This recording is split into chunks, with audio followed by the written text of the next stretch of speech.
ಎಲ್ಲರಿಗೂ ನಮಸ್ಕಾರ. D K Ramesh ಮಾತಾಡ್ತಾ ಇರೋದು. ಜನರ ಧ್ವನಿ, ನಿಮ್ಮ ಮನೆ ಮಗ. ಇದೊಂದು ವಿಶೇಷವಾದಂಥ ವರದಿಯಾಗಿದೆ. ಜಪಾನ್ ದೇಶದಲ್ಲಿ 26 ವರ್ಷದ ಯುವಕ 220 ಕೋಟಿಯನ್ನು ಕೊಟ್ಟು ನಾಯಿ ಆಗಿದ್ದಾನೆ. ಅಂದರೆ ಮನುಷ್ಯನಿಗೆ ಆಸೆಗೆ ಮಿತಿಯೇ ಇಲ್ಲ. ಓಕೆ, ದುಡ್ಡೊಂದಿದ್ದರೆ ಸಾಕು, ಜಗತ್ತಲ್ಲಿ ಯಾರು ಏನನ್ನು ಬೇಕಾದರೂ ಸುಧಾ ಮಾಡ್ತಾರೆ ಮತ್ತು ಆಗತ್ತೆ. ಕಲಿಯುಗ ಅನ್ನೋದು ಇದಕ್ಕೆ ಅನ್ಸುತ್ತೆ. ಇವತ್ತು ದುಡ್ಡಿಂದ ಓಕೆ ಯಾವ ಥರ ಒಂದು ವಿಚಿತ್ರವಾದಂಥ ಇದೊಂದು ಏನನ್ಬೋದು, ಆಸೆ ಬಯಕೆ ಅನ್ಬೋದು. ದುಡ್ಡಿದ್ರೆ ಏನು ಬೇಕಾದ್ರೂ ಮಾಡ್ಬೋದು ಅಂತ ನೋಡಿ. 26 ವರ್ಷದ ಹುಡುಗ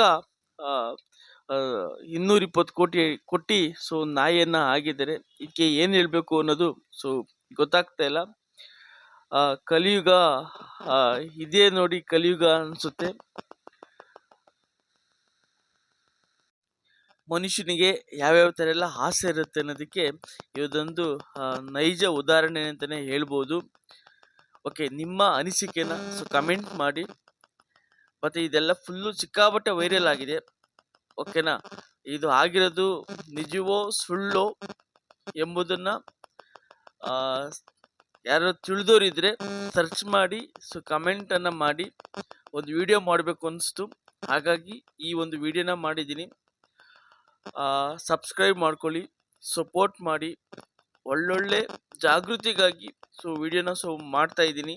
ಒಳ್ಳೊಳ್ಳೆ ವಿಡಿಯೋಗಳನ್ನ ಮಾಡಿದ್ದೀನಿ. ಓಕೆ, ಅದು ನೋಡಿ ನಿಮ್ಮ ಅನಿಸಿಕೆನ ಕಮೆಂಟ್ ಮಾಡಿ ಅಂತ ಹೇಳ್ತಾ ನನ್ನ ಮಾತನ್ನು ಮುಗಿಸ್ತಾ ಇದ್ದೀನಿ. ಜೈ ಹಿಂದ್, ಜೈ ಕರ್ನಾಟಕ ಮಾತೆ.